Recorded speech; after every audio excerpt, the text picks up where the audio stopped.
je m'appelle Rodrigue, j'ai 25 ans, ça fait maintenant 9 ans que je suis dans la charpente navale et je viens du Limousin de base, je ne suis pas du tout originaire du milieu de la mer.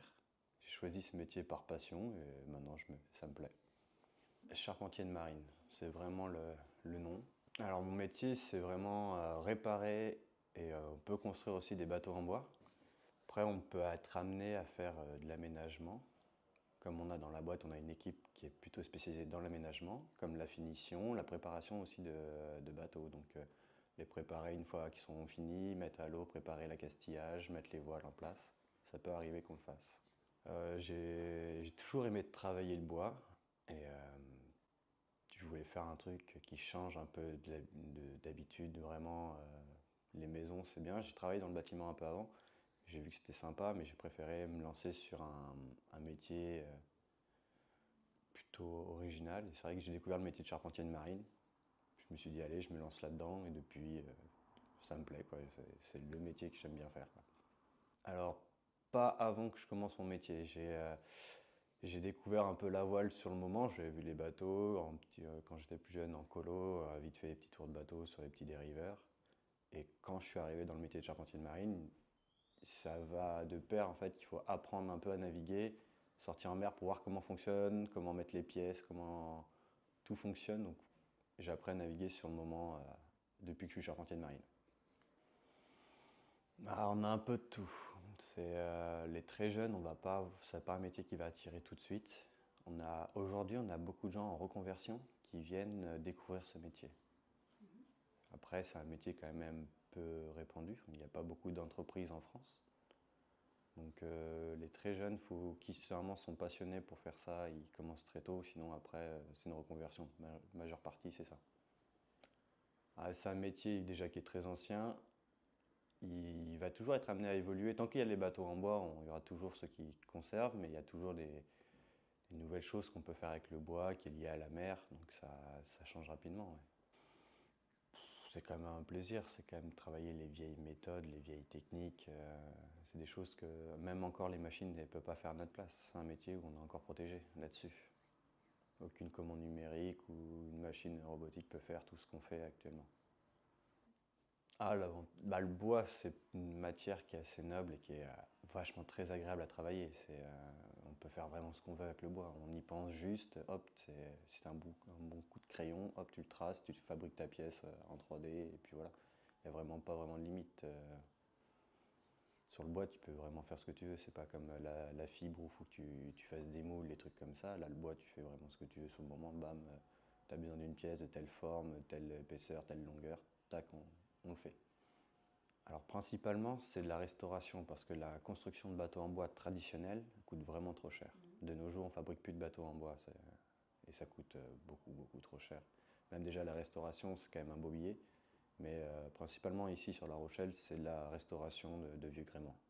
Et dont les chalutiers aussi, on a une flotte de chalutiers qui est toujours en activité, qui sont entièrement en bois, qu'on entretient régulièrement. C'est pas vraiment une rupture, mais le problème c'est l'entretien. Le bois massif va s'abîmer, plus que la résine, il est bien plus lourd aussi. Donc généralement quand tu as un bateau, tu as un bateau qui soit spacieux, donc qui a de la place dedans, qui soit pas trop lourd. Après, tu as des bateaux qui veulent fonctionner, donc on va prendre un matériau bien plus léger, bien plus souple pour pouvoir aller plus vite, comme les bateaux de course. C'est pour ça que les bateaux de course sont en carbone, parce que c'est très léger, assez solide. Le bois, c'est vraiment robuste, les bateaux de l'époque, c'est vraiment plus costaud. Et en entretien, c'est plus facile de réparer un bout de fibre, c'est plus simple à faire, enfin plus simple, je sais pas si c'est vraiment le mot. Ça va être plus rapide à faire que changer un bordé sur un bateau, ça va être bien pas le même coût, il y a plus de main d'œuvre, il faut quand même le bois, il y a beaucoup de trucs aussi qui jouent avec, quoi. Bah, ça varie vraiment du bateau et de l'entretien que le client fait avant. Ça peut être un bateau ça peut durer plusieurs mois, presque un an, des gros chantiers. Comme des bateaux qui sortent juste en entretien, ils vont être là un mois, deux semaines, en fonction du boulot qu'il y a à faire.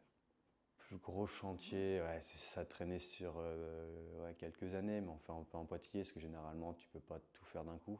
Donc on peut travailler ouais, sur plusieurs années, on doit être sur un an ou deux, je pense. Mais c'est pas non plus en continu, on fait pas mal de chantiers à côté, parce qu'il y a quand même les urgences. comme on est une petite équipe, donc un chalutier a un problème, tiens que les chalutiers sont en priorité. Parce que c'est leur outil de travail. Les plaisanciers, s'ils ont une fuite, on doit s'arrêter, on va les réparer en urgence, des trucs comme ça. On essaye de travailler en binôme. Le truc, c'est qu'on est là maintenant, nous sommes 4 charpentiers de marine. Avant, on n'était que 3, donc pour être en binôme, c'est difficile.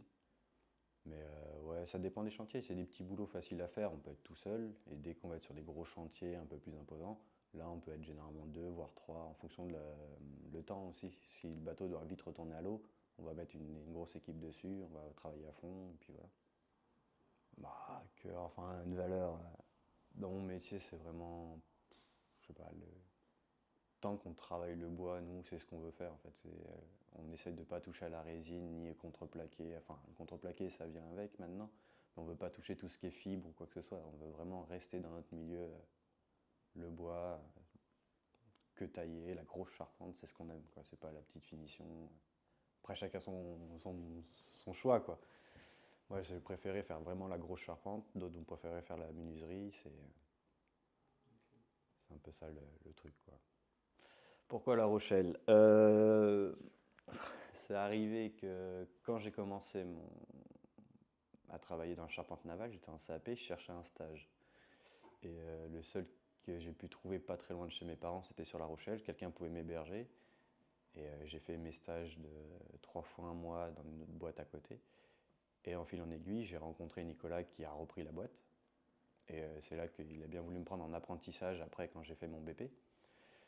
Et du coup, je suis resté après dans la boîte. Une fois que j'ai fait mon apprentissage, j'étais embauché et depuis, je suis là. Je suis toujours là. Donc La Rochelle, c'est une belle ville aussi, c'est agréable. Donc il n'y a pas beaucoup de charpente non plus.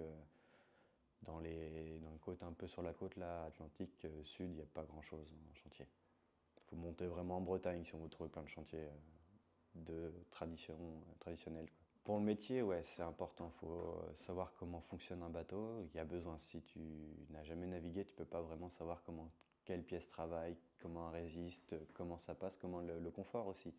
Si tu peux te balader sur ton bateau, s'il n'y a rien qui te gêne sur le pont, faut vraiment naviguer, se rendre compte des choses. Les efforts, on ne s'en rend pas forcément compte quand le bateau il est à terre, parce qu'il n'est pas sous voile, il n'est pas en train de forcer dessus. Quand c'est un voilier, un moteur, c'est pareil. Voir comment ça, les vibrations, comment ça travaille, comment ça claque avec l'eau. Il faut vraiment naviguer pour s'en rendre compte comment fonctionne un bateau. L'avantage des bateaux, c'est qu'en fonction de leur milieu, ils n'ont pas les mêmes constructions. S'ils vont être fabriqués dans le nord, c'est pas la même construction qu'ils vont avoir dans le sud. Rien qu'en France, déjà, si on va aller dans le nord de la Bretagne, ils vont pas la même construction que si on va être dans le bassin méditerranéen.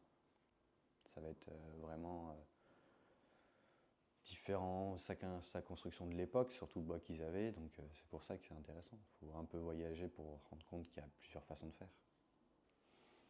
Que c'est un beau métier. Non, faut vraiment être passionné et motivé. On ne vient pas charpentier de marine comme ça, mais c'est quelqu'un qui veut découvrir le métier. C'est un métier quand même extraordinaire. On ne voit que des belles choses. Quand on voit un vieux bateau arriver et qu'on le ressort tout fini, les pièces sont toutes courbes, parce qu'on fait vraiment que des courbes, il y a rarement de ligne droite. C'est quand même magnifique, c'est un truc magnifique à faire. Je le conseille.